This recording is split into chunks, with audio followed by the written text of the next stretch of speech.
আওয়ামী লীগ নেতার সঙ্গে আঁতাত করে বিদ্যালয়ের প্রধান শিক্ষক দেলোয়ার হোসেন সাম্রাজ্য তৈরি করেছেন দুর্নীতির।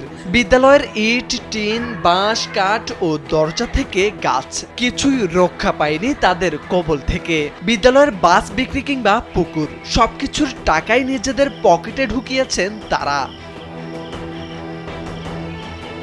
জানা গেছে, বিদ্যালয়ের সাবেক সভাপতি ও স্থানীয় আওয়ামী লীগ নেতা মোহাম্মদ রফিকুল আলম চৌধুরীর সঙ্গে আঁতাত রয়েছে স্কুলের প্রধান শিক্ষক দেলোয়ার হোসেনের। তাদের যোগসাজশে বিদ্যালয়ের 5টি পুকুর থেকে 60 লাখ টাকা, পুরাতন ভবনের ইট, টিন, বাঁশ, কাঠ ও দরজা, জানালা সহ অন্যান্য সামগ্রী থেকে 8 লাখ টাকা, স্কুলের গাছ বিক্রির 2 লাখ টাকা, বিদ্যালয়ের একটি পুরাতন বাস বিক্রির 4 লাখ টাকা সহ বিভিন্ন ফান্ড থেকে প্রায় 74 লাখ টাকা আত্মসাৎ করেন প্রধান শিক্ষক মোহাম্মদ দেলোয়ার হোসেন। স্যান্ডেলিনা সো, রূপচর্চায় আভিজাত্য।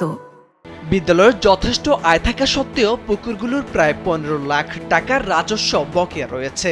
বিদ্যালয় পরিচালনার সর্বোচ্চ অনিয়মের অভিযোগ রয়েছে এই প্রধান শিক্ষকের বিরুদ্ধে।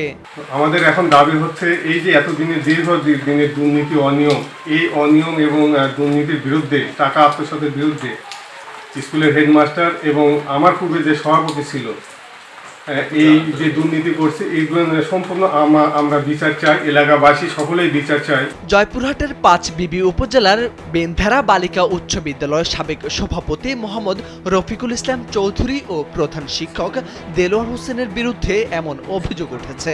নিজেদের এসব অনিয়মের কথা স্বীকার করে একটি স্বীকারোক্তিপত্রেও স্বাক্ষর করেছেন প্রধান শিক্ষক। বিষয়টি তদন্তের মাধ্যমে আইনগত ব্যবস্থা নেওয়ার জন্য এরই মধ্যে জেলা প্রশাসক সহ বিভিন্ন দপ্তরে লিখিত অভিযোগ করেছেন বিদ্যালয়ের ম্যানেজিং কমিটির অভিভাবক সদস্য মোহাম্মদ আগা চৌধুরী। আজ এসে আমরা দেখলাম যে হেডমাস্টার অনেক দুর্নীতি, অনিয়ম। এই যে 5টা পুকুর, প্রায় 19 একর পুকুর, এই পুকুরের কোনো টাকা, একটা পুকুর 12 লাখ টাকা ডাক হয়, একটা পুকুর 5.5 লাখ ডাক হয়, একটা পুকুর 4.5 লাখ টাকা, একটা পুকুর 3.5-4.5 লাখ টাকা। এই যে এতগুলো টাকা কোনো টাকায় সে ব্যাংকে জমা না করে সভাপতি এবং রফিকুল আলম চৌধুরী পক্ষ সভাপতি এবং হেডমাস্টার মিলে এই টাকাগুলা পুরোপুরি তারা সাংসারিক ব্যয়ের মতো ব্যয় করে। তবে অভিযোগ অস্বীকার করেছেন বিদ্যালয়ের প্রধান শিক্ষক মোহাম্মদ দেলোয়ার হোসেন। তিনি দাবি করেন, জোর করে তার কাছে থেকে স্বীকারোক্তিমূলক স্বাক্ষর নেওয়া হয়েছে।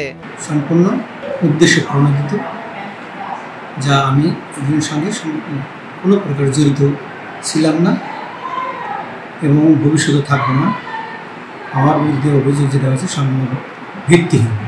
5 বিবি উপজেলা নির্বাহী কর্মকর্তা ও বিদ্যালয়টির দায়িত্বপ্রাপ্ত সভাপতি আরিফা সুলতানা জানান, এই ঘটনায় 5 সদস্যের একটি তদন্ত কমিটি গঠন করা হয়েছে। তদন্তকারী কর্মকর্তারা এখনো প্রতিবেদন জমা দেননি। প্রতিবেদন হাতে পেলে ব্যবস্থা নেওয়া হবে। আমরা প্রাপ্ত অভিযোগের ভিত্তিতে তদন্ত কমিটি গঠন সাপেক্ষে তদন্ত কার্যক্রম চলমান রয়েছে। তদন্ত প্রতিবেদন পাওয়ার সাপেক্ষে আমরা পরবর্তী ব্যবস্থা নিব। এছাড়াও যেসব প্রতিষ্ঠান সম্পর্কে বিভিন্ন অভিযোগ আমাদের কাছে আসছে, আমরা তৎক্ষণাৎ ব্যবস্থা নিচ্ছি। শিক্ষকরা যখন অনিয়ম আর দুর্নীতিতে জড়িয়ে পড়ে, তখন বিদ্যালয় শিক্ষার মান নিয়ে প্রশ্ন ওঠে।